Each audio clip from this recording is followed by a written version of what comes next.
If something in your relationship feels off, but you can't explain why. If you've spent years trying harder in the relationship and yet it just keeps hurting, this space is for you. Welcome to the Covert Narcissism podcast.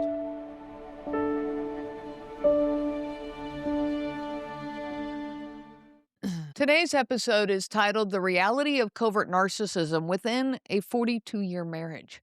In this conversation, you will hear from Shari, a member of our community, who is sharing her lived experience of spending over 4 decades in a marriage that slowly became confusing, destabilizing, and emotionally exhausting. This is not a story about dramatic outbursts or obvious abuse.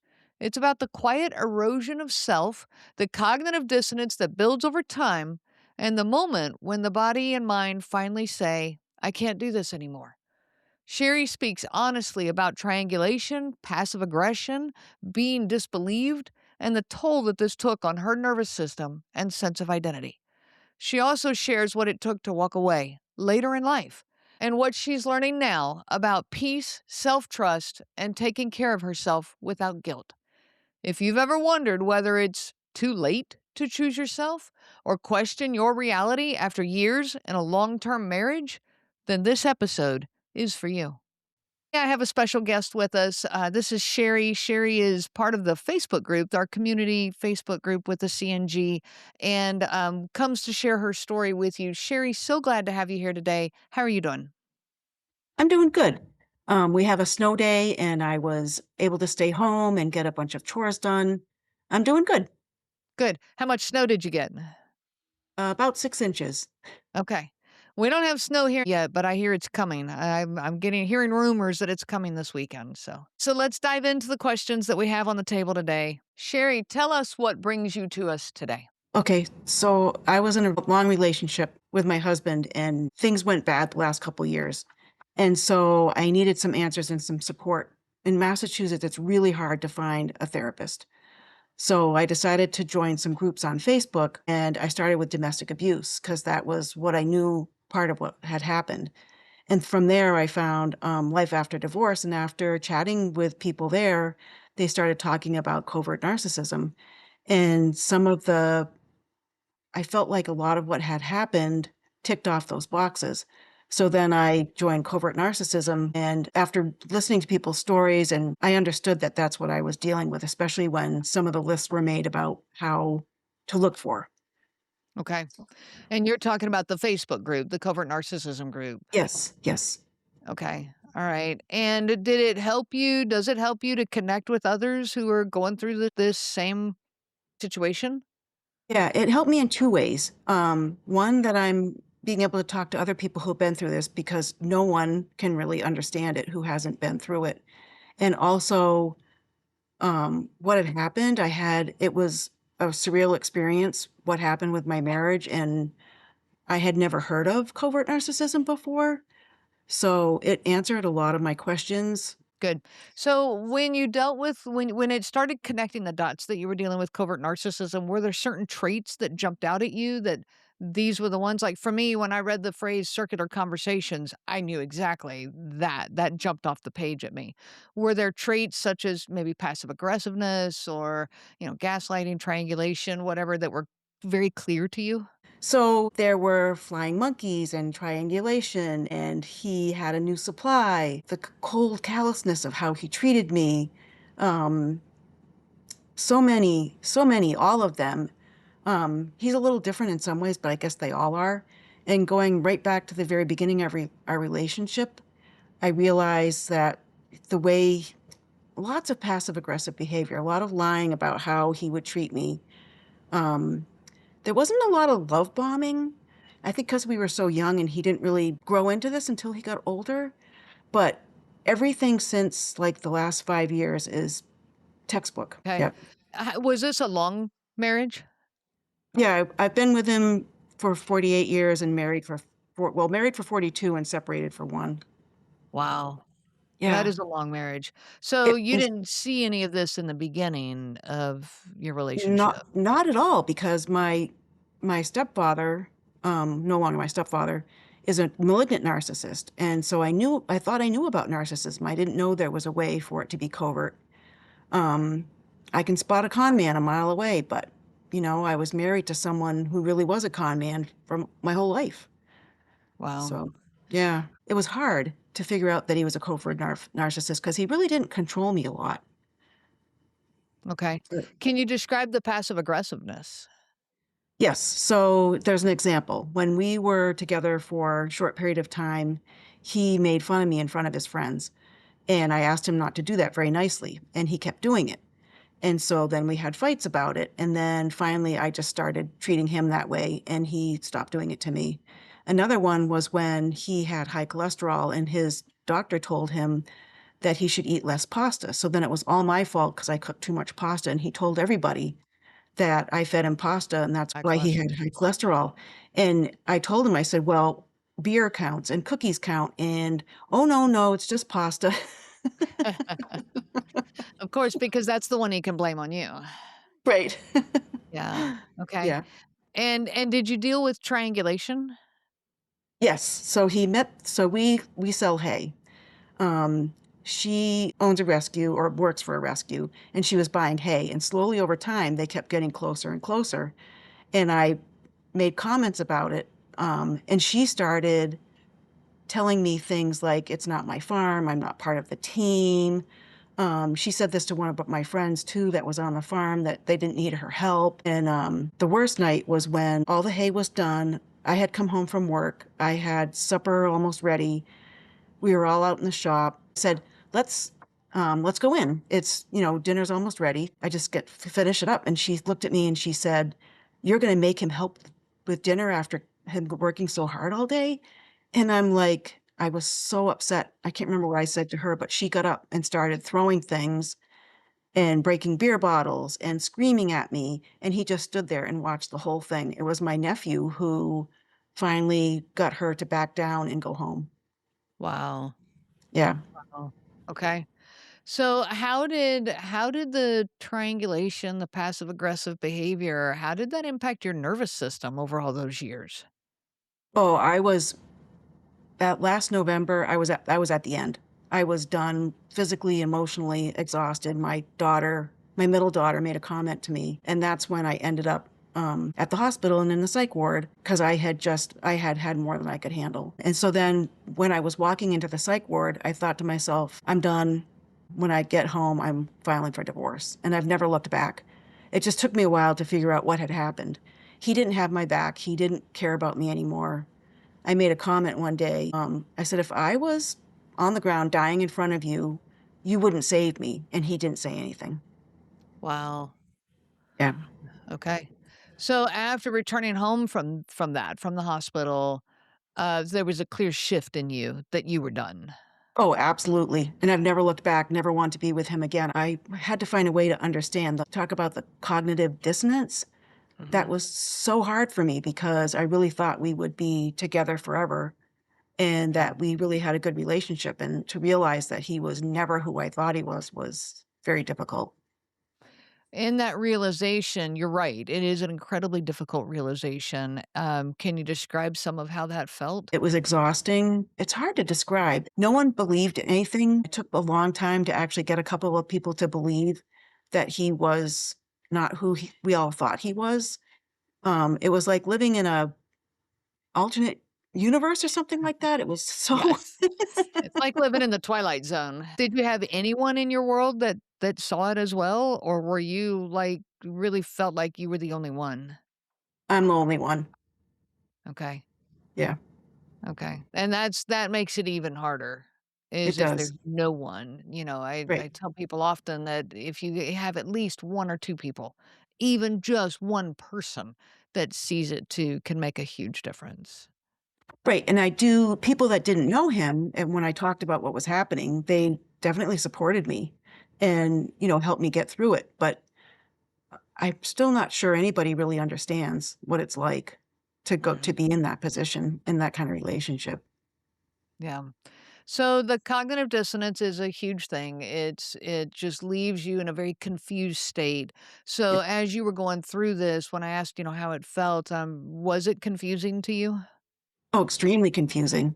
I would go from thinking of him who I thought he was and then seeing that cold man who just didn't care anymore. It was surreal to me that anybody could be that way. Like, I didn't even understand how someone could be that cold. I feel like there's some psychopathy going on there too, because how can you be like that and, have no empathy? I was always telling him, I'm a human, like I'm a human, because he made me feel so unreal. Yeah. Unreal is another good word. You don't Yeah. feel like it's almost a disassociation.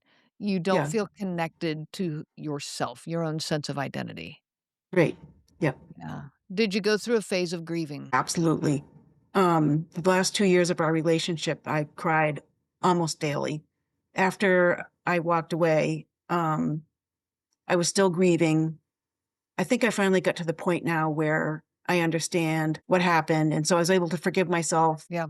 So we go through this phase of cognitive dissonance, all the confusion, all the exhaustion, all the grieving. Like these are a lot of negative emotions and negative processing that we go through. So where are you now? How do you feel now? I went through a phase of great anger and hate towards him, and Sure. now I'm at a much more indifferent place. I still can't completely let it go because we're not divorced yet, and the situation that we're in isn't simple. Well, we own a farm and he doesn't want to give it up, so he's dragging his feet and trying to find reasons not to give me my share of the assets. So, but I'm steadfast in getting what I deserve because I do, and I want to retire. I'm 65 and I want to be able to retire comfortably, not someone who's got to struggle for the rest of my life. Right. Okay. So what do you wish that therapists and professionals, what do you wish that they understood about all of this? Like I said, it was hard for me to find a therapist, and I had talked to there's especially one woman. She does intensive therapy, so I went for 3 days in a row. And I think looking back when I was talking to her, I think she knew something, but I wish they would give people a book to read. You know, read about the different types of narcissism. Like, give us a tool to help us understand what's going on.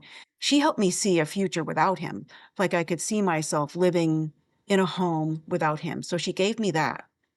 But I really needed to understand that it wasn't all my fault. I just felt like I had contributed 50. The secret is out. With millions of younger looking customers across the country, Plexiderm is one of the most highly sought after products on the market. It visibly shrinks under eye bags and smooths out crow's feet in minutes, and the effects last up to 10 hours. Influencers love it, magazines feature it, and people just can't get enough of it. As a matter of fact, Elle magazine gave it an Editor's Choice Award as Best Instant Wrinkle Filler for 2025. In as little as 10 minutes, Plexiderm reduces the appearance of fine lines, wrinkles, and those dreaded under eye bags. So yes, you can look years younger in minutes, and the effects last for hours. No surgery, no gimmicks, just results. The best news, you can try Plexiderm for only $14.95. Plus, get free shipping. Don't wait, order Plexiderm today. Visit plexiderm.com/special. That's plexiderm.com/special. Paid for by Sheer Science. 50 to it. And now I look back and see that's not the case. Yeah. Okay. Did you walk away with guilt? No, once I was done, I was done. Before that, I felt guilty, but no. Maybe towards my daughters. Yeah. Okay. And with the help of the therapist and getting, to that realization that you can live on your own or that you can do this, like that's a long marriage. And Yeah, then you reach the point that you're walking away from that. That had to feel totally foreign. it did. So after that incident with this woman in the shop, and after he was violent with me, physically violent with me a couple of times, I had called the police the day after the incident with her. And I realized, I said, I can't do this anymore. I have to start taking care of myself. I can't let this happen to me anymore because I'm just going to lose myself completely. So that's where I had to go against convention, against what people think about marriage, what they thought about our fairy tale relationship, and let it all go and take care of me for the first time in my life. So all that energy that you've poured into him for, Yep. I mean, whatever you said, 48 years, are Yep. you putting that energy into you now? Oh, way more. Yeah, way more. I'm just wishing for the last few things to happen, the divorce to be final. I can retire, buy a house. So I'm putting my energy towards consolidating the things that I own and just taking care of myself between I started doing hobbies again and spending time with other people instead of like clinging to him at the end like I did because I knew how bad it was, but I didn't think I could live without him. Yeah. A lot of people that are in long-term marriages have a really hard time believing that they can walk away from it. I It mean, was very it's difficult. no doubt. Yeah. What would you say to those who are out there listening now who are, I've had people that I meet with who go, yeah, we've been married for 35 years or we've been married for 42 years, whatever. I can't walk away. I'm going to have to stay because they don't see another option. What would you say to them? I would say that you can always reinvent yourself no matter how old you are. I started one new job when I was 52. I changed jobs when I was 62. I can see myself buying my own house, taking care of myself. I know it's hard to think about loving ourselves because it feels selfish to us, especially all of us people pleasers. But if you do that, then you can give more of your true self to other people. I really espouse that whole idea of loving myself, taking care of myself, and it doesn't feel selfish anymore. It feels like I'm helping myself and finding better people in this world. And it's nice to be calm and peaceful and not worried about what he thinks anymore, or any of his friends, or anybody else. Yeah. So you don't have that negative drain, that constant negative drain anymore Yes, right. of, his thoughts, his feelings, his opinions, and Yes, instead yours get to matter now. I try to tell and explain people that there's self-care and selfishness are different. There's a very different absolutely. things. But you're living that. You're living that right now. So can you explain to somebody who's listening how self-care is not selfish? It's actually of benefit to this world? One thing I've said before was that um, I had to go back to myself as a young woman when I felt pretty confident about who I was, and now I've been able to add this wisdom and this caring that I've learned as I've gotten older, and I feel like I can connect with people and really listen to them, and I think listening and having empathy is more important than trying to give advice. I feel like the self-love lets me enjoy that more. I know that's another thing that's hard to describe. I It just is. know, like, I'm yeah, asking you to describe the impossible, so when we are living in survival mode, and I think you know what I mean by that with all the yep, years that you were in that mode, we can't present the best version of us to the world around us, whether that be our children, our other right, family members, our job, right, our hobbies, our neighbors, our churches, any of that. We're not going to be able to present the best version of us because we're stuck in a like almost like a hostage situation. Okay. yes. Half of our brain or more is occupied by this person in our life. And when that changed for you, and you were then able to let that go. I hear you voicing it that I don't care anymore what he thinks of me and his flying monkeys and his circles. You're dropping a heavy weight that you've been carrying a long time. That now lets you present as a genuine person to your world around you, not in survival mode anymore. Do you feel that difference? Absolutely, absolutely. I feel like I found myself again. I really got lost. The anxiety and the depression, um, and the constant worry. My mind is so much better. I'm taking much better care of myself. I've always eaten well, but getting some more exercise and just taking care of me. I take a little bit in the morning when I wake up. I take it a little bit slower. I Mhm. enjoy my shower more. I enjoy taking my dog for a walk. I see all the beautiful things out there. We have a lot of snow right now, so it's really beautiful outside. Noticing all the things around me makes my life more full. And if I can share that with other people, sometimes that is nice too. It's gonna make their life more full too. Right. When you connect with somebody who is living in their genuine self, you feel this connection. You walk away with a smile in your heart because there's genuineness there. Right. Yeah. And I read the other day that, when you walk around in your places where you don't know anybody, if you just look at someone once in a while and smile at them or say, I like your glasses or whatever. And I've been doing that a little bit more. And you get some pretty nice smiles when you do that sort of thing. Good. Good. Well, as we wrap this up, are there any words of hope that you want to leave with the audience today of, these people who are in these long-term marriages? You can speak to that in a way that I can't. I'm 21 years was my marriage. Yep. But you bring in a whole nother, you're double that in your length of time in this marriage. And so that perspective that you can offer there is really going to speak to the people who are also living those long-term marriages. Yeah. Don't be afraid. You're stronger than you think that you are. And when people said that to me, I didn't appreciate it, but I know it's true. I can look back on my marriage and there's a lot of things that I don't regret doing with him. I have a lot of good memories, but I'm able to move on, and see that my life without him has value. And I have all kinds of ideas of what I want to do and how I want to spend my time. I thought I had never slept alone in a house my entire life until he moved out. And the first Wow. night I was terrified. And then after that, I'm like, oh, this is kind of nice. I can eat supper when I want. I can watch what I want on television. I Mhm. can take a shower when I want. I don't have to take anybody else into consideration. And at this point in my life, that feels good. Yeah. So, yeah. Yeah. So it's never too late is what I'm hearing. No, never, never too late. It's never too late to find peace. Never. Yeah, never Right. too late to find happiness and find peace. Right. Take care of yourself and really love yourself and give that person who hurt so bad some compassion and an inner hug. It really makes a Mhm. huge difference. Have compassion for yourself because you deserve it. Yeah, I really appreciate that, and I love to hear that story because I imagine with that long of a marriage, it's hard to even consider that there's another possibility, that there's another option. Yeah, it didn't seem like it. That's why I ended up where I ended up because I felt like there was nowhere else for me to go, nothing else for me to do.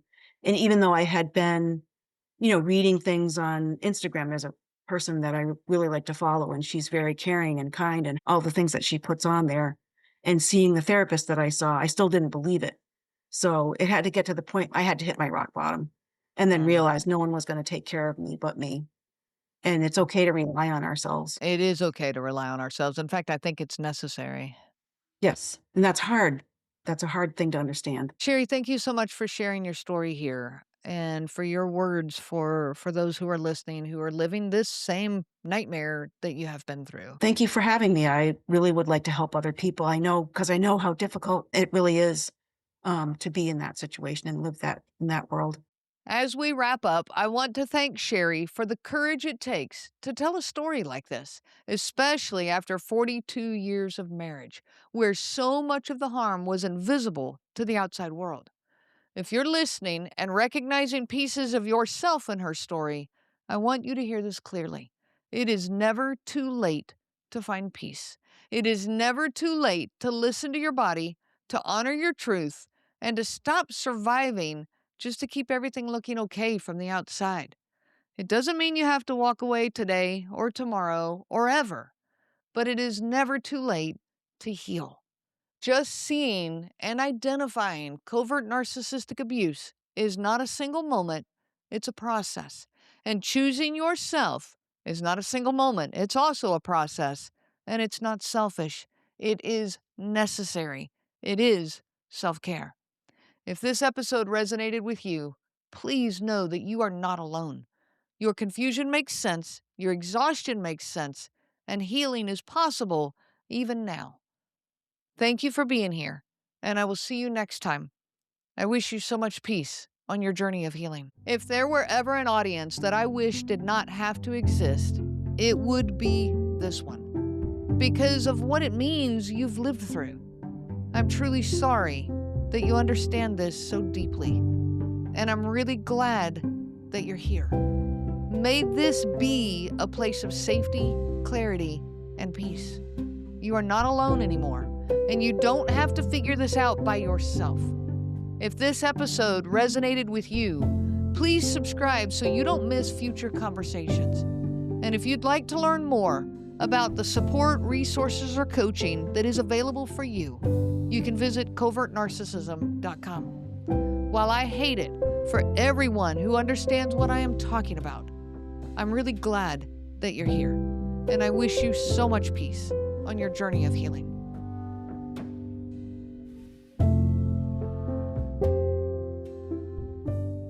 The information provided by Renee Swanson, Covert Narcissism Podcast, and CNG Life Coaching is for educational purposes only and is not to be used for diagnosis purposes. It is not intended to be a substitute for clinical care. Please consult a healthcare provider for guidance specific to your case. This material discusses narcissism in general. Renee shares stories from her personal experience as well as from those that she has worked with for several years. Her material does not claim that any specific person has narcissism and should not be used to refer to any specific person as having narcissism. Permission is not granted to link to or repost this material to support an allegation or support a claim that any specific person is a narcissist. That would be an unauthorized misuse of the material and the information provided. Thank you. If you like the show, please take a moment to rate, review, and subscribe. It really does help the show to grow. Thank you for listening.